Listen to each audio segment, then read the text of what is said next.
아멘. 할렐루야. 행복하십시오. 성령 충만하십시오.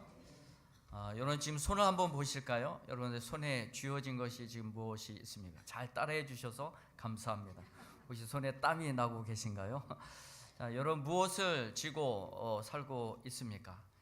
설령 아무것도 쥐어진 것이 없다 할지라도, 여러분들의 손이 지금 비어 있다 할지라도 오히려 그것이 여러분들에게 감사가 되어질 줄 믿습니다. 왜 그러냐면 그 비어진 손 다른 거 붙잡지 마시고 예수님 붙들고 살아가시기를 축원드립니다.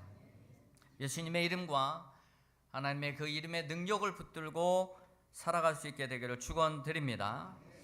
요한계시록 2장 17절에 이기는 자에게는 흰 돌을 줄 터인데 받는 자 밖에는 그 이름을 알 사람이 없느니라. 그 흰 돌을 손에 쥐게 된 자들, 또 그 돌에 새겨진 그 이름의 능력과 영광을 붙들고 살아가는 사람들, 그런 사람들에게 이김이 있었고 승리가 있었다는 얘기입니다. 예수 그리스도의 이름의 능력을 붙들고 살아가시기를 축원드립니다. 성령을 붙들고 살아가시기를 축원드립니다. 하나님의 권능을 붙들고 살아가십시오. 그것이 바로 믿음으로 살아가는 것입니다. 얼마 전에 저희 아내가 정신사나운 꿈을 좀 꾸었습니다. 객꿈과는 다른 정신사나운 꿈, 뭔가 일어날 것만 같은 꿈. 그렇게 좋은 꿈은 아니겠죠. 이 꿈을 꾸고 난 다음에 과연 이 꿈의 의미가 무엇일까, 무슨 일이 일어나게 될 것인가 주의하게 되더라고요. 그래서 기도하면서 설령 이와 같은 일이 일어난다 할지라도 굳건히 이겨나갈 수 있는 힘과 지혜와 은혜를 주옵소서, 이렇게 기도를 했습니다. 그래서 조그맣게 비슷한 일들이 일어나고 발생하게 될 때에 가슴 졸이기는 했지만 미리 예방케 하시고 예비케 하신 그 마음을 가지고 넉넉히 이겨나갈 수 있었던 경험이 얼마 전에 있습니다.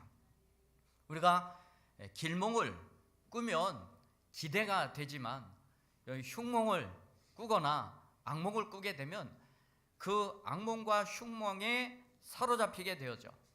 그래서 이것이 어떻게 나에게 안 좋은 일로 다가올 것인가 라고 하는 근심과 불안과 두려움 속에서 살아가게 됩니다.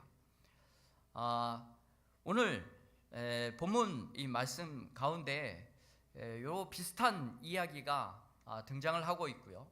또 이것 때문에 이스라엘 백성들이 승리하게 되었다는 내용을 우리가 잠시 좀 나누려고 하는 것입니다. 여러분, 악몽과 불길한 꿈 이런 것들에 여러분 혹시 꿈을 꾸고 계시다고 한다면 여러분 충분히 이런 것에 여러분들 사로잡히지 마시고 이것을 넉넉히 이겨나갈 수 있는 믿음과 힘을 가지고 살아가기를 축원드립니다.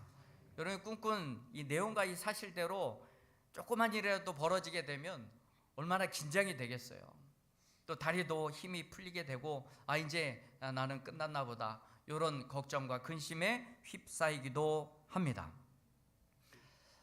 오늘 본문 말씀의 내용은요, 기드온과 300 용사가 미디안 군대, 그리고 미디안의 연합 군대, 자세히 말하자면 미디안의 연합 군대입니다. 미디안뿐만이 아니라 아말렉 군사들과 그리고 동방의 군사들이 연합하여 13만 5천 명이 모여들게 되었던 것이죠. 이때 이 13만 5천 명의 미디안의 연합 군대와 맞섰던 사람이 바로 기드온이었습니다. 근데 기드온은 그를 따르고 다녔던 군사가 300명 뿐이었습니다.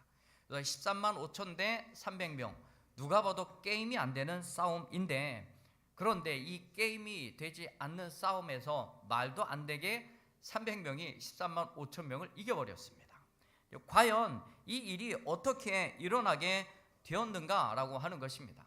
만약에 이 300명의 용사에게 칼과 창이 그 손에 쥐어졌다고 한다면 이 사람들은 분명히 몰살당했을 것입니다. 여러분, 이 스파르타 300, 여러분 영화 아시죠? 레오니다스라고 하는 이 스파르타 이 군사의 그 왕을 중심으로 해서 300명의 정예 군사가 페르시아의 크레스크세스, 우리가 요 왕을 우리가 아하수에로 왕으로 알고 있습니다. 이 에스더에 등장하는 그 아하수에로 왕으로 기억하고 있는데요. 그의 10만 대군을 향해서 싸웠습니다. 근데 싸워서 이겼나요, 졌나요? 이 스파르타의 300명의 군사들은요, 어려서부터 강하게 훈련된 자들입니다. 싸움의 병기로 자란 자들이에요. 300명의 정예군 이기는 했지만 그 10만 대군을 이겨내지 못했습니다. 다 죽었어요. 이 300명의 기드온의 군사들도 아마 그 손에 칼과 창이 쥐어져 있다면 분명히 몰살 당할 수도 있었습니다. 그런데 그들의 손에 쥐어진 것이 이런 칼과 창이 아니었습니다. 전쟁을 향하여 나가는 그들에게 주어진 것이 무엇이냐면 그 손에 쥐어진 것이 한쪽에는 나팔이었고 한쪽에는 횃불이 들어간 항아리였습니다. 과연 이것으로 전쟁이 될 수 있을까요? 이것으로 어떻게 그 13만 5천 명이나 되는 그 미디안의 연합 군대를 물리쳐 이길 수 있었을까요? 여러분, 이 전쟁은 숫자만 보더라도 게임이 안 되는 싸움이지만 하나님께서 가르쳐주고 보여주고 싶어하는 것은 이 전쟁은 너희들의 전쟁이 아니다. 이 전쟁은 내가 싸우고 내가 함께하는 전쟁이기 때문에 너희들의 군사가 그렇게 필요 없다라고 하는 것을 보여주고 말씀해 주시는 것이죠. 읽지는 않았지만 본문 범위 밖에 7장 2절의 말씀을 읽어드리겠습니다. 여호와께서 기드온에게 이르시되 너를 따르는 백성이 너무 많은즉 내가 그들의 손에 미디안 사람을 넘겨주지 아니하리니 이는 이스라엘이 나를 거슬러 스스로 자랑하기를 내 손이 나를 구원하였다 할까 함이니라. 지금 이 미디안 연합 군대와 맞서 싸우기 위해서 기드온이 군사를 소집했을 때에 모여든 군사의 숫자가 3만 2천 명이었습니다. 이 3만 2천 명의 군사들은 당시에는 지금과 같이 정규군, 정예군으로 모여진 것이 아니라 다 농사짓는 사람들이었어요. 농사짓는 사람들이 전쟁이 일어났을 때 소집을 합니다. 그래서 모인 사람들은요, 뭐 때문에 모이겠습니까? 전쟁을 하고 이기게 되면 전리품을 나누어 갖게 됩니다. 그 수입 때문에 전쟁에 참여하게 되었던 것이죠. 그래서 이 3만 2천 명의 숫자가 기드온에게 모여진 것입니다. 근데 하나님 이 숫자도 너무 많다는 것이에요. 이 3만 2천 명도 너무나 많으니까 돌려보내라. 그래서 돌아간 사람이 2만 2천 명 있고 100만 명이 남게 되었습니다. 그러니 3만 2천 명 가지고 14만 5천을 이겨버렸다라고 한다면 자기 자랑이 굉장히 많아지겠죠. 전략 전술을 잘 싸서 어쩌면 이 4대1에 5대1의 정도 숫자 되는 이 숫자 얼마든지 이길 수 있을 것 같습니다. 설령 그렇게 해서 이겼다고 한다면 그 공이 누구에게로 돌아가겠습니까? 그 기드온의 그 소집되어진 군사들 스스로에게 그 몫이 돌아가게 될 것입니다. 그래서 이 자랑을 주지 않기 위해서 하나님께서는 그들의 숫자가 너무 많으므로 일부를 돌려보내도록 명령하십니다. 그래서 3절의 말씀을 보면 이제 너는 백성의 귀에 외쳐 이르기를 누구든지 두려워 떠는 자는 길라 산을 떠나 돌아가라 하라 하시니 이에 돌아간 백성이 2만 2천 명이요 남은 자가 1만 명이었더라. 두려워 떨고 있는 자, 아마 그 13만 5천 명의 미디안의 연합 군대의 모습을 딱 보고 넋이 나간 사람들이 분명히 있었을 거예요. 내가 좀 전리품 좀 가지고 좀 한몫 챙기려고 왔는데 이 싸움은 도저히 안 되겠다. 돌아간 사람들이었겠죠. 그 사람들이 2만 2천 명이었고 1만 명이 남았어요. 근데 하나님은 1만 명도 너무 많다. 그리고 물가로 내려가게 하십니다. 그래서 물가에서 다시금 하나님께서 구별하여 사람을 세울 수 있도록 명령을 하십니다. 어떤 식으로 명령을 하시냐면 그 물가에 데려가서 물을 먹게 하는 겁니다. 그래서 모든 군사들을 물을 먹게 하는데 그 물을 먹는 모습을 보고 300명을 따로 구별하여 세워 놓은 것입니다. 이렇게 하나님이 말씀하셨어요. 개로 핥는 것 같이 혀로 물을 핥는 자, 그리고 무릎을 꿇고 물을 마시는 자 따로 구별해 놓아라. 그리고 손으로 물을 떠서 핥아 먹는 자 따로 구별해 놓아라. 그래서 손으로 물을 떠서 핥아 먹는 자가 300명이 되었던 것이죠. 그들을 따로 구별해 놓으라고 말씀하고 있습니다. 쟤들만 데리고 나가라. 그래서 이 300명이요 선택되어졌습니다. 그런데 그들에게 주어졌던 것이 칼과 창이 아니라 바로 나팔과 항아리였다는 것입니다. 우리 300명의 입장에서는 어떤 생각이 좀 들었을까 생각이 됩니다. 재수없게 걸렸네. 뭐 이런 생각이 좀 들었을까요? 아무리 봐도 이 300명 가지고 따로 구별되었을 땐 우리가 돌아갈래나 보다 이런 생각을 가졌겠죠. 이 9,700명만 데리고 전쟁에 나갈 줄 알았는데 웬걸요, 이 300명 딱 데리고 나가려고 합니다. 우리 300명의 마음 가운데서는 어떤 생각이 들었을까요? 거기다가 창과 칼도 아니고 나팔과 항아리를 그 손에, 양손에 들려 주었습니다. 칼을 들 수 있는 손은 그 어떤 것도 없습니다. 이렇게 300명이 선택되었어요. 그런데 이 300명이 왜 선택이 되었느냐? 그들은 주의력이 있고 또 전쟁터인데 경계성도 있고 이런 사람들이 전쟁에 승리할 수 있겠다라고 싶어서 이런 사람들만 데리고 갔겠느냐? 대부분 그렇게 생각을 하기는 합니다. 그런데 1세기의 유대 역사가 요세푸스는 이런 해석을 해 놓았습니다. 이 300명의 이 사람들은 주의력이 있고 경계심도 있고 조심스러워서 뽑힌 것이 아니라 당시 문화 속에서는요, 이 손으로 물을 받아서 핥아 먹는 것, 이런 사람들은 소심하고 치졸하고 비겁한 사람들로 여겨졌다는 것입니다. MBTI 유형 가운데 I형에 해당하는 사람일 것입니다. I형 우리 소유자들은 너무 기분 나빠하지 마십시오. 저도 I형입니다. 그러니까 이 300명의 용사들이 주의력 있고 경계력 있고 힘이 있어서가 뽑힌 것이 아니라 오히려 이런 사람들이 부족한 사람들이었다는 것이죠. 오히려 부족한 사람들을 하나님이 뽑으셨다는 것입니다. 우리가 그림을 잠시 그려봐도 우리 상남자 스타일은 물을 마셔도 이런 우통 딱 벗어 챙기고 흐르는 물에, 제가 표현을 좀 거칠게 표현해도 죄송합니다. 양해하고 들으시길 바랍니다. 머리를 쳐박고 그냥 물을 벌컥벌컥 마시고 머리를 팍 쳐들면서 머리를 한번 쫙 빗어 넘기면서 쾌남 뭐 그러지 않겠어요? 얼마나 멋있어 보여요. 얼마나 힘 있어 보입니까? 그런데 물을 이렇게 떠서 여기저기 살피면서 물을 깔짝깔짝 핥아 먹는 사람 보면은 굉장히 소심해 보이기도 할 것입니다. 여러분, 이 300명의 숫자가 소심해서 부른 것이든 아니면 신중하기 때문에 따로 300명으로 구별하여 세워 놓았든지 간에 결과는 똑같았으리라 생각이 됩니다. 그렇지 않겠습니까? 이미 300명 하고요 13만 5천은 게임이 안 되는 숫자인 것입니다. 우리 이 300명을요 흔히 용사라고 표현을 합니다. 그러니까 이들이 용사가 된 것은 그들이 처음부터 상남자였고 근육이 우락부락한 그런 사람들이었기 때문에 용사라고 불려진 것이 아니었습니다. 그들은 어쩌면 비겁할 수도 있고 당시의 문화 가운데서 바라봤을 때 참으로 비겁하고 소심한 사람들이었을 것 같습니다. 그러나 이들이 용사가 될 수 있었던 것은 바로 그들이 붙들고 있는 것 때문에 그런 것이에요. 여러분, 그들이 용사가 될 수 있었던 것은 300명의 정예 부대여서도 아니었었고 그들에게 있었던 것은 바로 하나님에 대한 경험이었을 것입니다. 그 300명으로 이기게 하셨던 그 하나님을 경험한 그때로부터 그들은 용사로 거듭난 것이에요. 우리가 용기 있고 힘 있고 하는 것, 손에 칼을 들고 또 어떤 무기를 들고 있어야만 힘이 있는 것이 아니에요. 오히려 그들은 힘이 없을 수도 있어요. 없으니까 무기를 들고 있는 것일 수도 있습니다. 여러분, 정말 믿음 있는 사람들은요 용기 있는 사람들이에요. 가만히 보십시오. 주변에 아무런 힘이 없는 것 같아도 믿음 있는 사람들이 있어요. 굉장히 용감한 사람들이에요.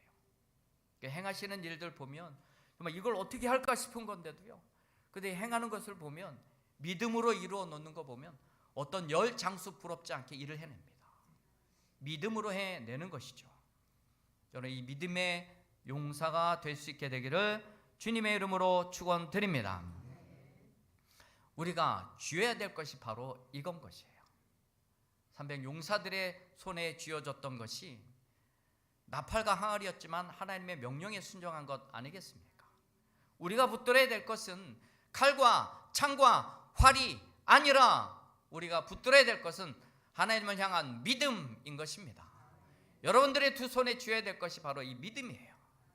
믿음 있는 자가 용사로 살아갈 수가 있는 것이죠. 미디안 군대 13만 5천 명은 대패했습니다. 단순히 이 300명에서 항아리를 깨고 나팔을 불었다고 해서 그들이 교란된 것이 아니었겠죠. 요 내용만으로 봤을 때는 이것 가지고 어떻게 13만 5천 명이 다 패배를 했을까 궁금증을 자아내게 만드는 부분이기는 하지만 그 전에 이미 이들이 패배할 수밖에 없었던 내용과 흐름이 있었다는 것입니다. 하나님께서요, 이 기드온을 불러서 미디안 진영으로 정탐을 내보내게 됩니다. 내려가서 한번 봐라, 그들의 모습이 어떠한지. 9절의 말씀입니다. 7장 9절의 말씀. 그 밤에 여호와께서 기드온에게 이르시되 일어나 진영으로 내려가라. 내가 그것을 너의 손에 넘겨 주었느니라. 내려가는 길에 그 미디안의 연합 군대의 모습을 딱 보게 되었습니다. 그 모습이 13절에 기록되어 있습니다. 12절부터 하반절부터 봅니다.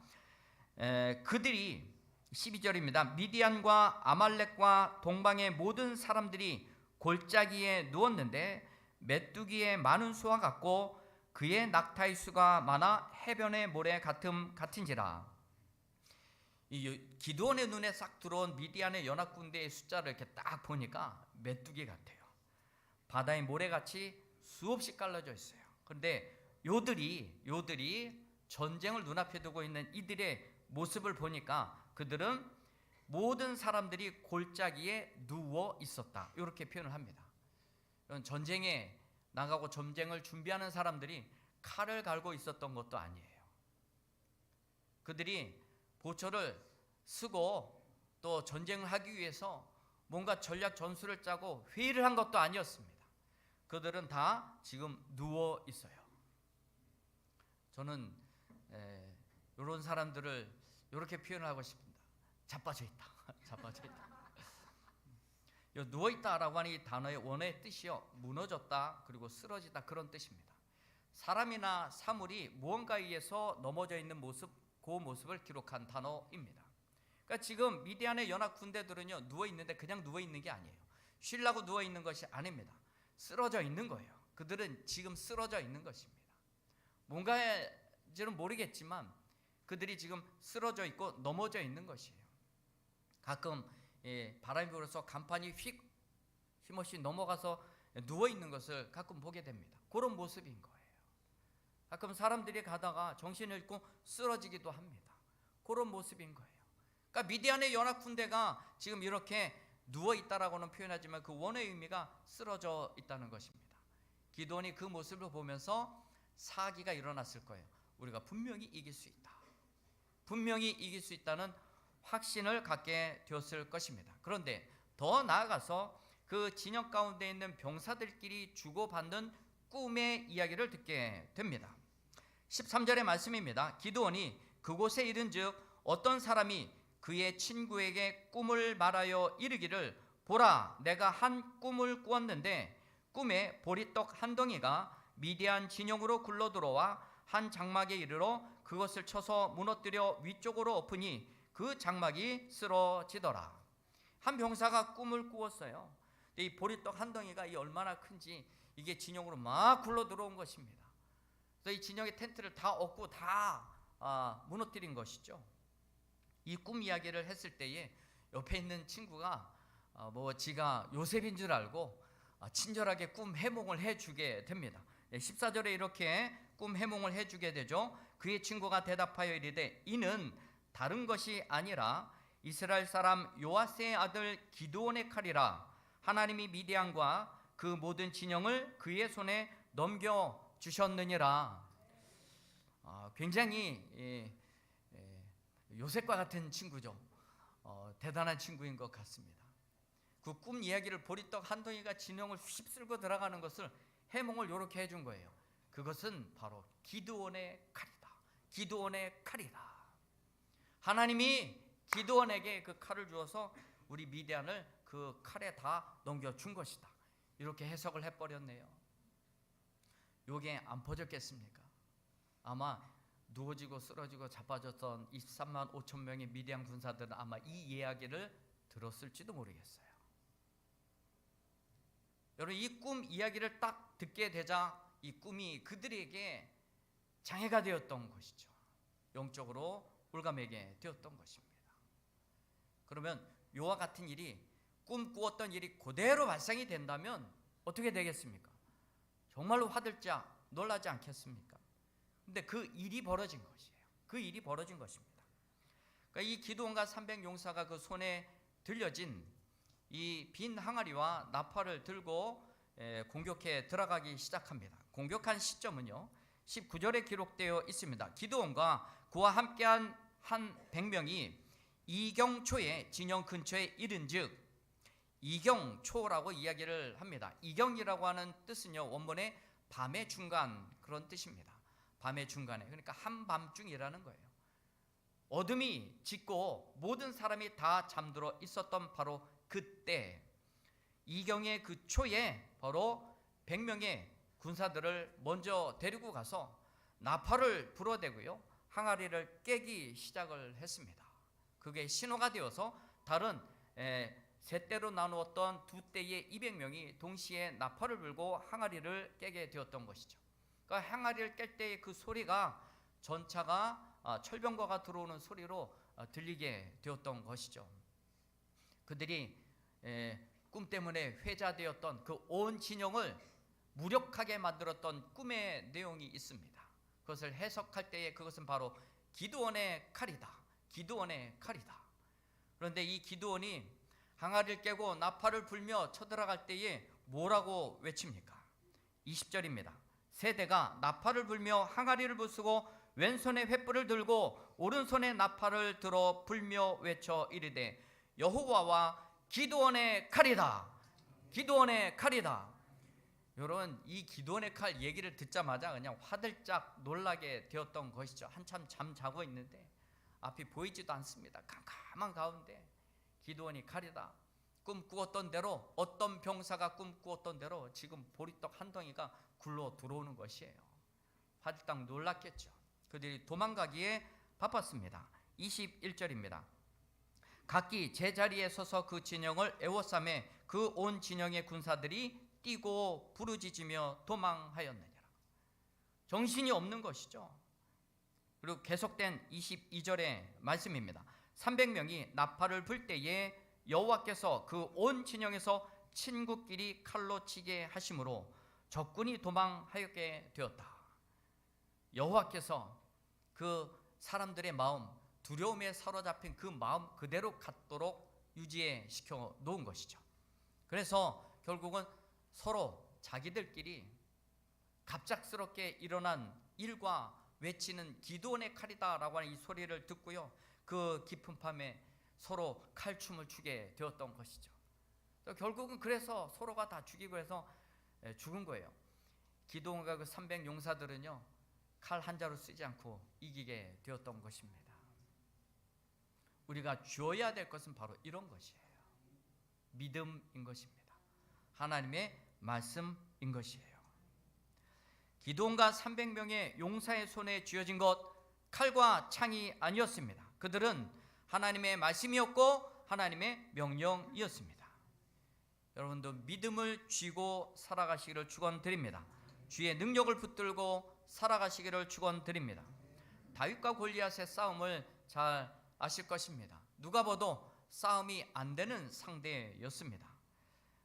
이 싸움을 앞두고 사울이 다윗에게 자기 자신이 입고 있었던 군복을 입혀주게 됩니다.